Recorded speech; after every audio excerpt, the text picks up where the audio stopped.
The proud Deathworlders. For countless ages, the Valorians believed themselves to be unmatched among the stars born on a world of firestorms, toxic jungles and predators that could kill a warrior before he even had time to draw his blade they carried.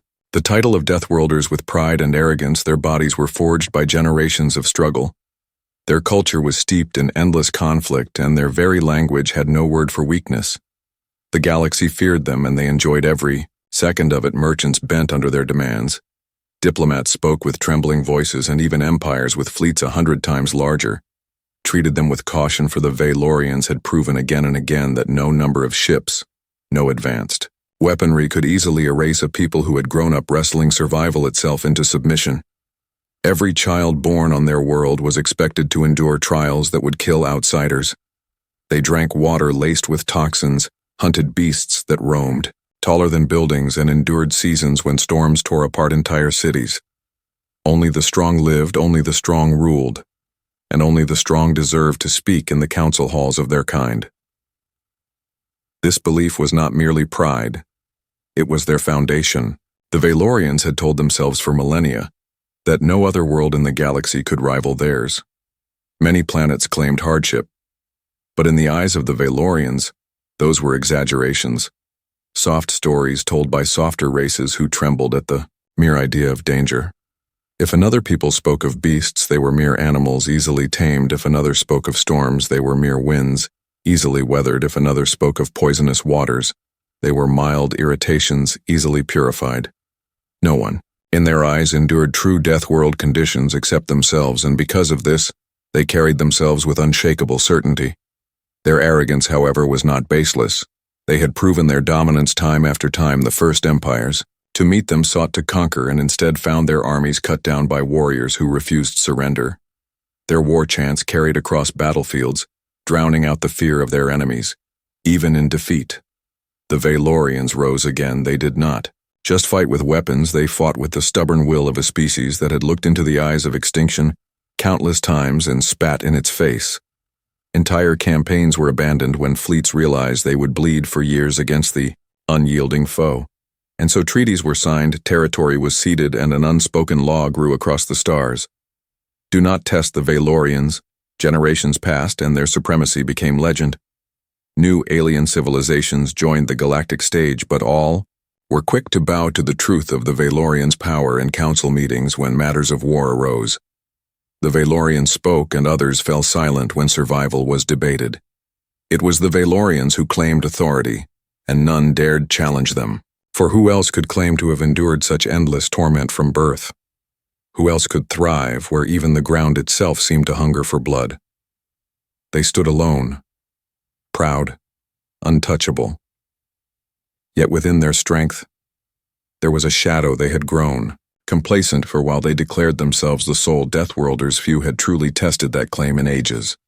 Their wars had slowed, their challenges faded.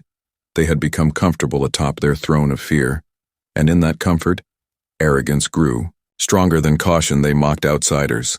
They dismissed tales of other harsh worlds, and they scoffed when whispers of a new species began to spread across the stars. For in their minds there could be no rival, and there never would be.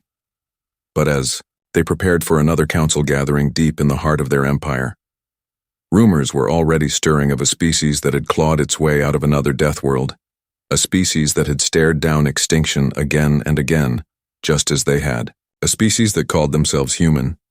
The Valorians had not yet met them, but even in the shadows of their proud halls, something old and primal shifted, an instinct buried beneath arrogance, one that whispered, "What if we are not alone?" First contact. Rumors, whispers spread first through the outer colonies and trade lanes. Whispers of strange new ships traveling between sectors, ships that did not belong to any empire known to the Valorians.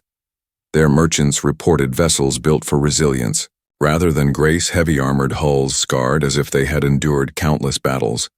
Even before venturing into wider space, crews spoke of outsiders who walked among them with a calmness that unsettled hardened spacers. They were called humans, and at first the name brought only laughter to the halls of the Valorian Council.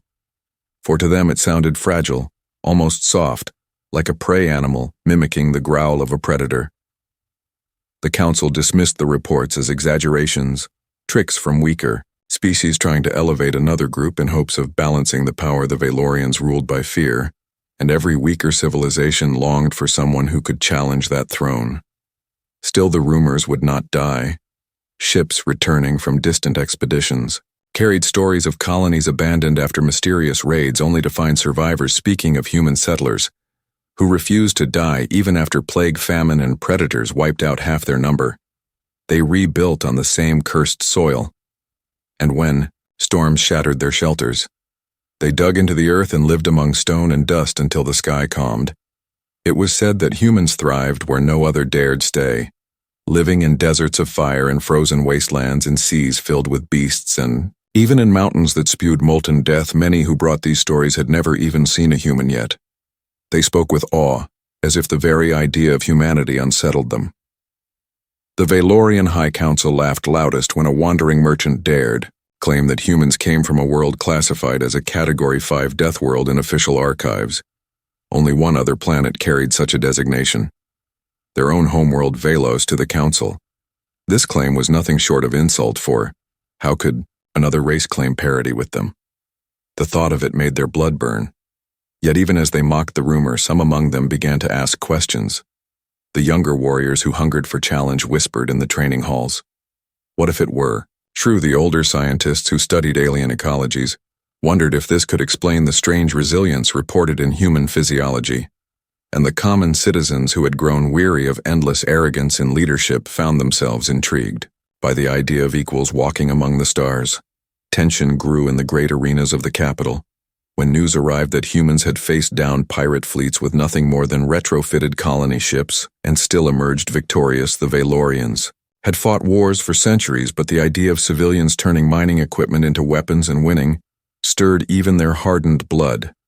The council attempted to quiet these rumors, branding them as half-truths spread by desperate species. But the more they tried to silence the talk, the more it grew.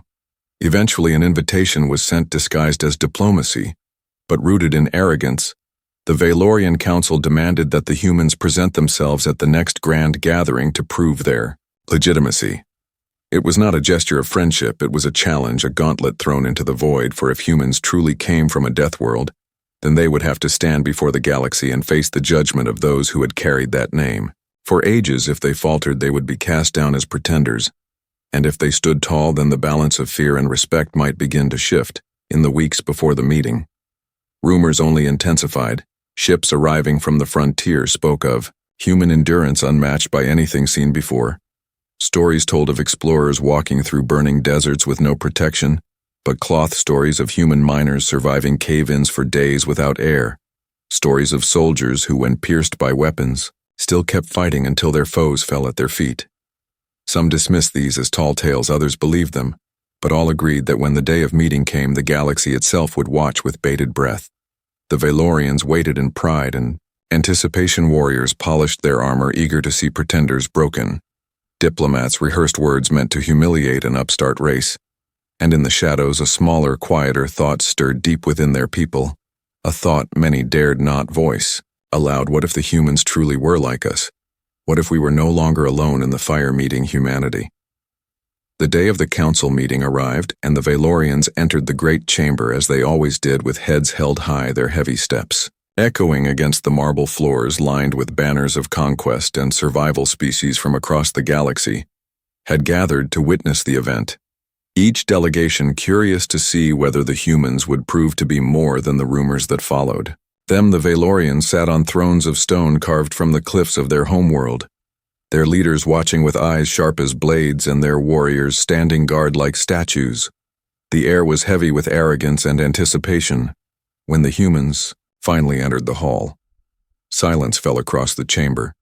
They did not march with the precision of military parades, nor did they lower their heads in humility. They walked with steady, calm steps, wearing plain uniforms that bore no ornaments yet carried a presence that made even seasoned envoys glance twice. Their bodies looked ordinary compared to towering Valorians, leaner and less armored by nature. Yet there was something in the way they carried themselves that unsettled even the most. Hardened eyes, they moved like predators, conserving energy but ready to strike at any moment. The Valorian High Speaker rose and declared that the humans had been summoned to prove themselves before the galaxy. The words were sharp, each syllable a blade meant to cut down any arrogance the humans might hold. Yet the humans did not flinch. They met the words with calm expressions, their leader. A tall woman with dark hair spoke in a voice that carried strength without the need for shouting. She said they did not come to prove themselves. For survival was not performance. Survival was existence, and those who lived on Earth understood that truth. Every day, murmurs swept the chamber. The Valorians narrowed their eyes, insulted by the lack of fear they were accustomed to seeing weaker species tremble when summoned. But here stood humans, unbowed, unshaken, as if they had walked into a storm and found it nothing more than rain. One Valorian warrior, unable to contain his disdain, stepped forward and issued a challenge, a simple test of endurance. He would grasp a burning iron rod forged in their furnaces, a tradition meant to display resilience. No alien had ever lasted more than a moment under the heat, but the Valorians often held it for long minutes to demonstrate their dominance. The warrior seized the rod flames. Hissing against his calloused skin, he clenched his jaw and held it with a growl, before slamming it down and turning his glare upon the humans, certain they would recoil in fear. Instead, the human leader simply stepped aside, allowing one of her companions to take the challenge. A broad-shouldered man stepped forward without hesitation, lifted the rod and stood in silence. He did not groan. He did not shake.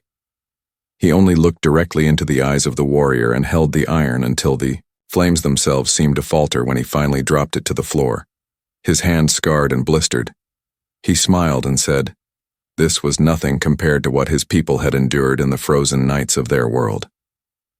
The chamber erupted in disbelief. Some muttered that it was trickery. Others whispered that no fragile species could do such a thing. But the Valorians saw the truth with their own eyes, and that truth struck deeper than any weapon. Humans were not pretending. Humans were not soft. Humans were something else entirely. The Valorian Council demanded more tests, and one after another. Humans met them without hesitation. They endured venom from creatures meant to paralyze. They consumed rations considered unfit for consumption by other species. They faced storms in controlled chambers and walked out laughing. The Valorians, who had for centuries believed themselves unmatched, began to feel the cracks in their pride widen with every test, for the humans did not simply survive. They thrived. At the end of the day, as the chamber emptied, whispers spread faster than ever before. The Valorians had met the humans, and for the first time in memory they had not stood above another, but face to face with equals. The humans left the hall calmly, their steps echoing like thunder in the silence left behind, and the galaxy understood that the age of one Deathworld species had ended for now. There were two, the test of worlds. After the meeting of the council, the Valorians found themselves restless. The humans had walked away unbroken, and the proud warriors of Velos could not let such a display end without further challenge. They spoke among themselves that a few trials in a council chamber were not enough to prove what it truly meant to be a Deathworlder. To endure, one must face the fury of nature itself. Not tests made by hands, but the unyielding storms and beasts that had shaped their kind for thousands of years. So the council sent an invitation that was more of a demand for the humans to come to Velos and walk its surface before the eyes of the galaxy. If they truly claimed to be children of a Deathworld, then they would be measured on the ground where only the strong survived. When the human delegation accepted without hesitation, the Valorians were both angered and intrigued. They expected refusal or bargaining, but the humans only nodded and said they would come the day their ships landed upon the dark red soil of Velos. The skies greeted them, with roaring winds, and the stench of sulfur storms brewed on the horizon. Lightning cracked across mountain ridges, and predators stalked the wastelands, watching from afar. It was a welcome that had broken countless alien visitors before, but the humans stepped down their ramps without masks, without trembling, and looked around with the same calm eyes that had unsettled the council. The first test came swiftly. The Valorians brought the humans into the acid jungles where trees dripped with corrosive sap and the very air burned the lungs of outsiders.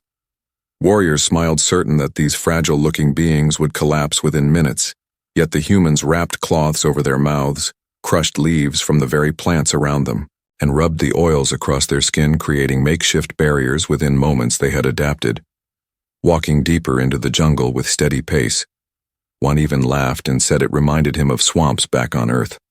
The Valorians followed in silence, disturbed that outsiders could improvise survival so quickly. The second test was meant to shatter spirit. They led the humans into the stormlands where winds screamed strong enough to tear stone from cliffs here. Valorian youth were cast during rites of passage. Many never returned. Those who did bore scars of honor. The humans stepped into the gale and leaned against the wind, anchoring themselves with ropes and tools they had carried with them. Rather than resist, blindly they bent with the storm moving when it lulled and holding fast when it raged. They sang to one another above the roar, their voices carrying steady rhythm while the storm howled around them. The Valorians watched, astonished for where others saw terror. The humans saw a challenge and even joy. The final test was the beasts of the scarred plains, creatures with jaws that could crush stone and hides that repelled spears. The Valorians loosed them upon the humans, expecting chaos, yet the humans did not scatter. They moved as a pack, circling the predator with coordination and precision. One drew its attention while others struck at its legs, using simple tools turned into weapons. The fight was brutal. Claws slashed flesh and blood was spilled. But the humans refused to retreat even when wounded. They pressed on until the beast collapsed with a roar, and silence fell over the plain. The Valorians, who had expected screams of fear, found instead the heavy breathing of survivors, standing tall over the fallen creature. When the trials ended, the council could not deny the truth. The humans had walked their world and lived where others had died. They had fought their storms and their beasts, and stood unbroken around the fires that night.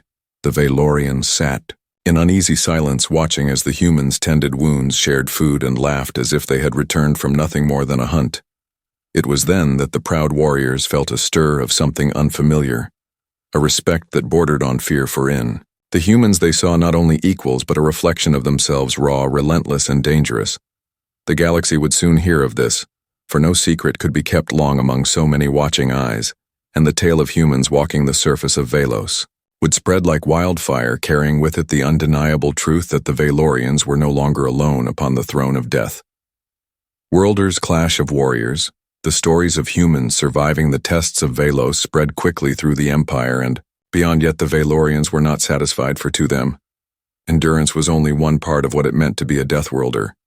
The truest measure lay in combat, in the clash of bodies and wills upon the battlefield, where weakness could not hide. So, they prepared a new challenge, one that had broken countless species in the past: the combat trials of the Valorian arenas, where warriors met under the eyes of thousands to prove strength before blood and fire. The council announced that if humans wished to be called equals, they must fight the champions of Velos in honorable combat. The humans did not hesitate. Their leader agreed at once, though she warned that they did not fight to entertain, but to survive, and survival was a battle. Humans knew better than most when the day of the trials arrived. The arenas were filled with roaring crowds, banners whipping in the sulfur wind and drums echoing across stone walls. The champions of Velos entered first, towering figures armored in black, hides carrying blades as long as spears. Their presence alone was enough to make weaker species collapse in fear. But the humans walked in with steady steps, carrying weapons of their own. Not the elegant plasma rifles of other species, nor the brutal, oversized cleavers of the Valorians, but simple forged steel swords, shields, and knives, tools from their ancient past. The first duel began with a roar.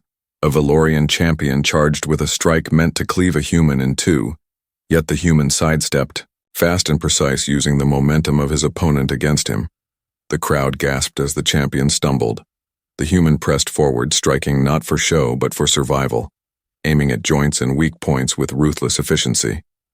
Though smaller, he moved like water flowing around the heavier frame, each cut drawing blood until the Valorian fell to one knee, refusing to yield until the human struck the final blow. Silence hung heavy. Then the crowd erupted in disbelief and awe. More duels followed, and each revealed more of what humans carried within them. One fought with a broken arm, refusing to leave the arena until his opponent lay defeated. Another took a blade through the side, and instead of collapsing, pushed forward. With a ferocity that terrified even the fiercest warriors, they fought with strange tactics, feints, traps, and tricks born of countless wars back on their own world. They did not duel for honor, as the Valorians did. They fought to win, to survive. to ensure that when the dust settled they would still be breathing, and this unyielding refusal to fall left an impression deeper than any wound. By the third trial, murmurs spread through the stands. The Valorians who had come to mock began to watch, with respect, some even cheering as the humans bled and yet refused to yield. The champions themselves felt the weight of revelation in their hearts. For the first time they faced opponents who mirrored their spirit, not just in strength, but in will. The humans did not care about scars. They did not care about pain. They cared only about enduring, and this made them dangerous in ways that shook the Valorian pride. When the final match ended with both fighters collapsed in exhaustion, neither willing to yield until forced apart by the council, the truth was undeniable. Humans had proven that in battle as in survival, they were not lesser. They were not pretenders. They were warriors forged in struggle, equal to the proud sons and daughters of Velos. That night in the arenas, flames burned high. And though the Valorians feasted as they always did after combat, their laughter carried a note of unease, for they had glimpsed a future where their claim as the only Deathworlders might be lost. The humans sat apart, tending wounds and speaking quietly among themselves, their leader watching the stars above with calm eyes. When asked why her people fought with such determination, she answered simply because humanity had always fought, because the only choice they had ever known was to endure or to vanish, and they had chosen to endure again and again. The Valorians had no answer for that, for in those words they heard the echo of their own past, and they realized with growing dread that they were no longer the sole children of the fire. The humans strike back. The humans returned to their encampment after the grueling trials, their bodies battered and bruised, but their spirits unbroken. The Valorians watched from afar, unsure what to expect next, for no one had survived the arenas with such consistency without faltering. And the humans seemed calm, not triumphant, not cocky, but composed like predators, who had only just begun to awaken while the Valorians nursed pride and wounded egos. The humans strategized and planned for what they called the next phase, a phase where they would prove that surviving was not enough, and that they could challenge the very dominance of the Deathworlders themselves. Scouts reported that the Valorians had gathered their war beasts, massive creatures bred for death, whose claws could shred armor, whose jaws could crush bone, whose mere presence could terrify even the strongest of soldiers. The humans did not flinch. They had faced predators on their own world far deadlier than any alien could conjure. Their training had always taught them to measure fear, to use it, and to strike with precision. And now they readied for an assault that no Valorian could have anticipated. Their weapons were simple yet effective, their minds sharp, their coordination honed through decades of survival in the harshest environments imaginable. As night fell, the humans moved silently through the jagged terrain toward the staging grounds of the war beasts, avoiding patrols, using shadows and terrain to mask their presence. When the Valorians noticed, it was too late. The humans had infiltrated the lines, cutting the cords of containment, releasing confusion and panic among the beasts. The creatures turned on their own handlers, throwing men into the air, crushing others underfoot. The humans exploited every opening, attacking with surgical strikes, throwing nets and traps, disabling the monsters, not just killing recklessly, but using their cunning to outthink every move. Each human seemed to anticipate the chaos, as if they had trained for this exact moment. For the first time, the Valorians realized that humans did not simply fight with strength alone. They fought with ingenuity, with adaptability, with a capacity to turn any environment into a weapon. And the Deathworlders began to falter as the humans pressed forward, unstoppable in both courage and creativity. One Valorian commander tried to rally the beasts for a final charge, but his own war creature turned on him, a human, throwing a weighted chain from above, swinging it with precision, striking the beast's spine and bringing it crashing down. The commander barely escaped the jaws of the other beasts. The humans moved like shadows, weaving through the chaos like a single living entity. Each step measured, each strike deadly, and the Valorians were stunned, for they had expected fear, they had expected surrender, and instead, they were met with calculated ferocity. By dawn, the battlefield was littered with fallen beasts and disarmed warriors. The humans stood among them, not triumphant, but vigilant, watching the horizon, ready for what else the Valorians could throw at them. Their leader surveyed the scene, her expression unreadable, Yet her eyes spoke of pride in her people, for they had taken the unthinkable risk and emerged not just alive but victorious. The Valorians, for all their experience and arrogance, could not comprehend how a species so young could wield such cunning and resolve, yet the evidence lay clear before them in the silence that followed the storm of the night. Word spread among the Valorians like wildfire that the humans were no ordinary warriors, that their cunning rivaled their own, and that their persistence defied even the harshest Deathworld traditions. It became clear that humanity was not merely surviving the challenges of a galaxy that had only known Deathworlders. They were reshaping the rules of engagement, rewriting the definition of what it meant to be strong in a universe that had assumed it knew the meaning of strength. The humans returned to their encampment exhausted, but unbowed, carrying the fallen not as trophies, but as warnings, for even in mercy, there was a lesson that strength could be tempered with intelligence, and the Valorians would remember it. The humans spoke among themselves, quietly planning the next moves, not with arrogance, but with certainty, for they had proven to themselves, and to the galaxy, that Deathworlder or not, no one could intimidate those who refused to yield. And in the hearts of the Valorians, a seed of fear had been planted, of fear not of death but of the unrelenting human spirit. The final confrontation. Valorians regrouped quickly, shaken by the human assault, but unwilling to admit defeat, they sent their most elite warriors along with the largest Deathworld beasts ever bred to crush any opposition. The humans watched from their high ground, analyzing every approach, predicting movements, and preparing countermeasures. They knew this would be the ultimate test, a battle that could decide whether humans were just survivors or true apex predators in the galaxy. The night before the confrontation, they gathered around their makeshift fires, speaking softly about strategy and about honor, and about the world they came from, the place that had forged their bodies and minds to endure the unimaginable. And they knew that tomorrow the Valorians would bring everything they had, and humans would have to be more than strong, they would have to be unstoppable. Dawn broke with a crimson sky casting eerie light over the jagged battlefield. The Valorians charged first, their war beasts roaring, like thunder shaking the earth. The humans met them not with hesitation but with coordinated precision, their weapons simple yet lethal, their traps hidden in plain sight, and as the beasts lunged, humans leapt into action, triggering explosions that tumbled rock and fire down onto the battlefield, separating beast from their handlers, and each human moved with perfect synchronization, striking where the Valorians were weakest, pulling apart formations, dismantling the arrogance that had carried the Deathworlders through countless battles before the humans were everywhere, appearing out of nowhere, from behind ridges, through tunnels, across open plains. Their endurance unmatched their cunning. Terrifying, the Valorians could not predict the human movements, and each misstep they made was exploited instantly. The humans adapted constantly, never sticking to one strategy, never allowing the Valorians to anticipate their next move. Their leader watched calmly, orchestrating the chaos around her, every human acting as an extension of her will, and the Valorians began to falter, their confidence turning to panic as the humans systematically took control of the battlefield. War beasts fell one after another, not through brute force alone, but through cunning traps and sharp tactics that had been honed over generations of surviving Deathworlds that were harsher than any the Valorians had encountered. They had never faced opponents who could turn fear into a weapon or confusion into a strategy, and slowly the tide of battle shifted irreversibly toward the humans.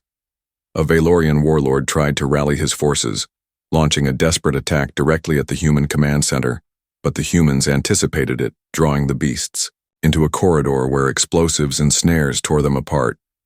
The warlord barely escaped with his life, witnessing firsthand the combination of human ingenuity and relentless drive. It was not strength alone that overwhelmed the Valorians, but adaptability and intellect, and the humans pressed forward, not stopping to celebrate their victories, not giving the Valorians a moment to recover. They struck relentlessly with precision and courage unmatched in the galaxy, and the Valorians began to retreat, their formations broken, their morale shattered, their assumption of supremacy demolished. As the sun set on the bloodied landscape, the humans stood among the remnants of the war beasts and the fallen Valorians, not in triumph, but in quiet acknowledgement of the magnitude of what they had achieved. They had not only survived the ultimate Deathworlder trial, They had rewritten the rules of the galaxy, showing that humans could stand against the fiercest predators the galaxy had ever known. And they had done it not with arrogance, but with strategy, not with rage, but with intelligence, not with fear, but with determination. And in that moment, the Valorians realized that humans were a force unlike any other, a species that had been underestimated for too long, a species whose spirit could not be broken, whose cunning could not be defeated, and whose courage was limitless. The humans returned to their ships and encampments, carrying the lessons of the battlefield and the memories of their fallen companions, honoring them silently, knowing that this victory was only the beginning, and that the galaxy would come to understand that humans were not to be underestimated, that even Deathworlders would bow in respect or flee in fear before those who refused to yield. And the message was clear to all who would listen, that humans were apex predators in their own right, and the universe would never be the same again. Humanity's ascendancy. The battlefield was silent now, but the echoes of the clash still lingered in the air. The humans stood tall among the shattered remains of the Valorians and their monstrous war beasts, their chests heaving, their minds alert and sharp, their eyes scanning for any threat that might still linger, but there was none. For the humans had proven that survival alone was never enough. They had mastered the art of domination through intelligence, courage, and relentless perseverance. Every human knew that the galaxy would remember this day, that the species thought to be fragile and unremarkable had shattered every expectation and carved a legend that would echo through the stars.